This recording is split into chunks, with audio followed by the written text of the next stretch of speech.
నేను మొన్ననే చెప్పా, ఇరాన్లో గందరగోళం నడుస్తుంది. అధ్యక్షుడు పెజెష్కియాన్ ప్రజల చేత ఎన్నికైనోడు. ఆయన్ని ఐఆర్జీసీ పట్టించుకోదు, మిగతా సైన్యం పట్టించుకోదు, బసీల్ సైన్యం పట్టించుకోదు. అధ్యక్షుడి మాట ఎవడు వినడం. అదే సందర్భంలో కొమైనీ చనిపోయాడు. కొమైనీ కొడుకు ముక్తజా కొమైనీ కోమాలో ఉన్నాడు. స్టిల్ నౌ అతని కండిషన్ ఏంటో అనేది అతను ఈ రోజు వరకు కనీసం వాయిస్ కూడా ఇవ్వలేని పరిస్థితి.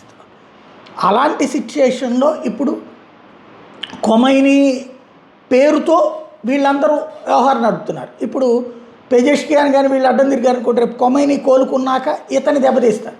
అందుకని వీళ్ళు మాట్లాడట్లా.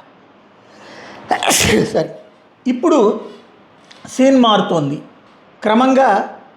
మొన్న చర్చలకి ఎవరు వచ్చాడు? వాళ్ళ పార్లమెంట్ స్పీకర్ వచ్చాడు. అతన్ని ఎవరు పంపించారో తెలియదు. వచ్చాడు చర్చలకి, మాట్లాడాడు. అతను మాట్లాడాక కాల్పుల విరమణ జరిగింది. అతను ఆన్ బిహాఫ్ ఆఫ్ కొమైనీ అని కొమైనీ పేరుతో ఒక ప్రకటన రిలీజ్ చేసుకుని వచ్చాడు. కొమైనీ పంపించాడు అన్నటువంటి పేరు. ఇప్పుడు సీన్ కట్ చేస్తే కొమైనీ ఇంకా కోమాలోని తెలుకోలేదు. అటు ఐఆర్జీసీకి కొమైనీకి సంబంధించినటువంటి సీన్ అంతా కూడా తెలుసు.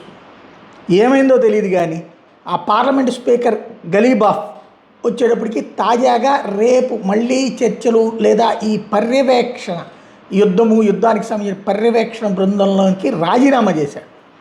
నెగోషియేటింగ్ టీంలో తను పార్టిసిపేట్ చేయట్లేదు. అంటే మొన్న అతను అమెరికాకి ఫేవర్గా వివరించాడు, లేదా అమెరికా తరపున మనతో డబుల్ గేమ్ ఆడుతున్నాడని చెప్పి ఐఆర్జీసీ వాళ్ళు ఆ రోజు ఫీల్ అయినటువంటి సిచ్యుయేషన్. ఇది ఏ మలుపులు తిరుగుతుందో చూడాలి.